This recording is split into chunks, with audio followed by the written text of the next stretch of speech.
نساؤکم حرث لکم، بیوی ہے تمہاری کھیتی ہے تمہاری، یعنی اس سے فصلیں اگاؤ، پھل نکالو، پھل اولاد کو کہتے ہیں۔ طالب علم استاد سے پوچھنے لگا ہماری کھیتی ہے؟ کہا استاد جی کھیتی پر تو کوئی پابندی نہیں ہے، آدمی ہر وقت جا سکتا ہے۔ استاد بڑا قابل تھا، لگا چل آپ کی زمین کہاں ہے؟ لے گئے زمین پہ، تو اتفاق سے پانی دیا گیا تھا، بالکل وہ کھیتی پانی سے بھری ہوئی تھی۔ کہا چل، کہا جی کپڑے خراب ہو جائے گا۔ یہی تو قرآن کہتے ہیں فاعتزلوا النساء، اور کیا کہتے ہیں؟ وہ کہتے ہیں کھیتی تیری ہے ابھی جانا نہیں، پانی سوکھ جائے پھر اندر جاؤ۔ للو کہ یہ قرآن نے کب کہا ہے کہ حیض کی حالت میں بیوی نہیں رہی ہے؟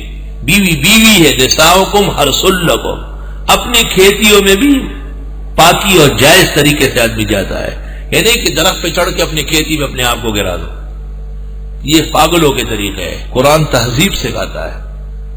نساؤکم حرث لکم، بیویاں تمہاری کھیتیاں ہیں تمہاری، فاتو حرثکم، آ جاؤ اپنی کھیتیوں میں، انا شئتم، جیسے چاہو، لیکن جگہ ایک ہوگی اور وہ ہے موضع الحرث، جہاں سے فصل نکل سکتی ہے، موضع الفرث نہیں جہاں سے گوبر نکلتا ہے، وہاں سے ملنا حرام ناجائز۔ یہ مسائل ہنسنے کے نہیں ہیں، یہ مسائل ایمان کے بچت کے ہیں۔ اس کو ہم کہتے ہیں الامور المصلحہ للجہاد، الامور المثبتہ للتوحید۔ ان مسائل پر موحد کا ایمان موقوف ہے، ان مسائل پر عبادت و طہارت موقوف ہے۔ یہ تفصیل کے ساتھ پتہ ہو تو آدمی پاک رہے گا، یاد رکھیے۔ قرآن سے زیادہ مہذب کون ہوگا جو کھل کر بیان کر رہا ہے۔ نساؤکم حرث لکم فاتوا حرثکم انا شئتم وقدموا لانفسکم۔ سبحان اللہ۔ اس کی مزید تفسیر کی کہ اپنے لیے آگے توشہ بھیجو، اچھا عمل کر کے پاکی میں مل کر اولاد پیدا کر کے، یہ تمہارے لیے توشہ مستقبل ہے۔ واتقوا اللہ، اللہ سے ڈرو، وَاعْلَمُوا، جان لو، انکم ملاقوہ، بے شک تم اللہ سے ملنے والے ہو، وبشر المؤمنین، اور خوشخبری دے دو مسلمانوں کو کہ اللہ نے اتنا کامل دین بھیجا۔ وَلَا تَجْعَلُوا اللَّهَ عُرْضَةً لِأَيْمَانِكُمْ، مت بناؤ اللہ کو نشان قسموں کے لیے۔ جھوٹی بات، خدا کی قسم، غلط خدا کی قسم، وہ ہر بات پہ قسم کھا رہا ہے۔ زیادہ قسم کھانا دلیل کذاب ہونے کی ہے۔ ان تبروا، کہ احسان نہ کرو، وتتقوا، پرہیزگاری نہ کرو، وتصلحوا بین الناس، اور صلح نہ کرو لوگوں میں۔ ایسی قسمیں کوئی کھاتا ہے؟ واللہ سمیع علیم، اللہ سننے جاننے والے ہیں۔ خلاف شرع ایمان سے منع فرمایا۔ کبھی کبھی انسان کی زبان پھسل جاتی ہے، جیسے طالب غریب کو نیند آ جاتی ہے تو اس کا منہ کھل جاتا ہے، خیال آتے آتے یہاں سے تحفہ اس کو پیش ہو چکا ہوتا ہے۔ آئی سوال، ایک طالب علم کا منہ کھل گیا جمائی کے دوران، میں نے دیکھا تو بجائے منہ پر ہاتھ رکھنے کے وہ یوں کیا۔ حکم یہ ہے اس نے یوں کرنا شروع کر دیا۔ بھائی مانتے ہیں کہ بھولتے ہو، دعا یہ ہے کہ مت بھولو۔ وَلَا تَجْعَلُوا اللَّهَ عُرْضَةً لِأَيْمَانِكُمْ، قسموں کو بھی نشانہ، اللہ تعالیٰ کو اپنی قسموں کا نشانہ مت بناؤ۔ کبھی آدمی بھول جاتا ہے، زبان سے نکل گیا واللہ باللہ تاللہ، اور کبھی کبھی اس کو خیال نہیں ہوتا کہ یہ کام ہو چکا ہے، وہ کہتا خدا کی قسم میں نے نہیں کیا، وہ بالکل بھول گیا ہے، اس کو یمین لغو کہتے ہیں۔ اور اگر یاد ہے اور ایسا کہا تو یمین غموس ہے، گناہ کبیرہ ہے، اور اگر مستقبل سے متعلق ہے تو یمین منعقدہ ہے، پابندی لازمی ہوگی، بصورت خلاف کے کفارہ آئے گا۔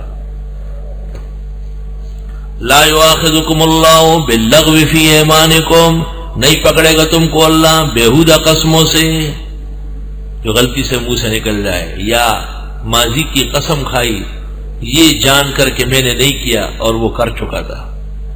وَلَٰكِن يُؤَاخِذُكُم بِمَا كَسَبَتْ قُلُوبُكُم، لیکن وہ پکڑے گا تم کو وہ جو کماتے ہیں تمہارا دل کے ارادے۔ واللہ غفور حلیم، اللہ بخشنے والا بردبار ہے۔ اب اس کی ایک مثال یمین منعقدہ کی، لِلَّذِينَ يُؤْلُونَ مِن نِّسَائِهِمْ، تربص اربعۃ اشہر، واسطے ان لوگوں کے جو ایلا کر لے اپنی عورتوں کے ساتھ انتظار کرنا ہوگا 4 ماہ۔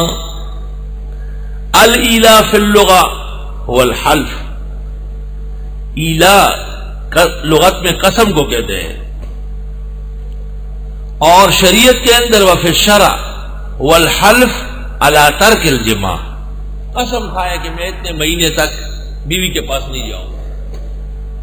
4 مہینے ممکن ہے تبلیغ میں جا رہا ہو 4 مہینے کے لیے، دونوں کام، ادھر بیوی پر روب ڈال دیا، ادھر تبلیغی بھائی جو ہے نفع والے 6 نمبر والے وہ خوش ہو گئے بہت۔ جیسے دیوبند کا فاضل محترم ہوتا ہے ان کے یہاں 4 مہینے، اور پھر جو ملکوں کا سفر کرے تو وہ جامعہ ازہر کا فاضل ہوتا ہے، جس نے ملکوں کا سفر کیا ہے۔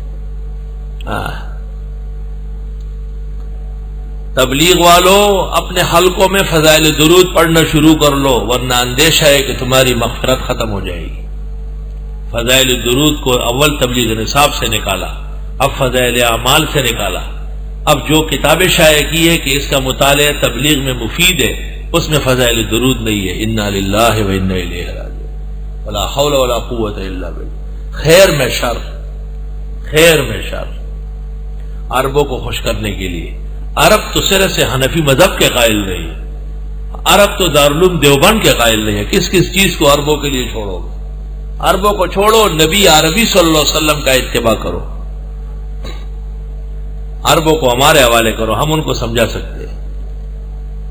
للذین یؤلون من نسائہم، واسطے ان لوگوں کے جو قسمیں کھاتے بیویوں کے بارے میں نہ جانے کے۔ تربص 4 اشہر، انتظار کرنا ہے 4 ماہ، 4 ماہ۔ واہ بھائی واہ، ایلا سے ثابت ہو گیا۔ ظاہر ہے 4 مہینے تک تبلیغ میں رہے گا تو بیوی کے پاس نہیں جائے گا۔ فَإِنْ فَاءُوا، پس اگر یہ خامن لوٹ آئے، فا تعقیب مال وصل کے لیے، یعنی 4 مہینے گزر گئے اور اگر 4 مہینے کے اندر اندر فإن اللہ غفور رحیم، پس اللہ بخشنے والا رحم کرنے والا ہے، اور قسم کا کفارہ دے دے، نکاح برقرار ہے۔ اور اگر 4 مہینے گزر گئے اور یہ قریب نہیں آیا تو بیوی مطلق ہو گئی طلاق بائن کے ساتھ۔ وَإِنْ عَزَمُوا الطَّلَاقَ، اور اگر انہوں نے ارادہ کیا طلاق دینے کا، تو طلاق تو ہر وقت دے سکتا ہے، خاص کر 4 مہینے پورے ہونے کے بعد۔ فَإِنَّ اللَّهَ سَمِيعٌ عَلِيمٌ، پس بے شک اللہ سننے جاننے والے ہیں۔ اللہ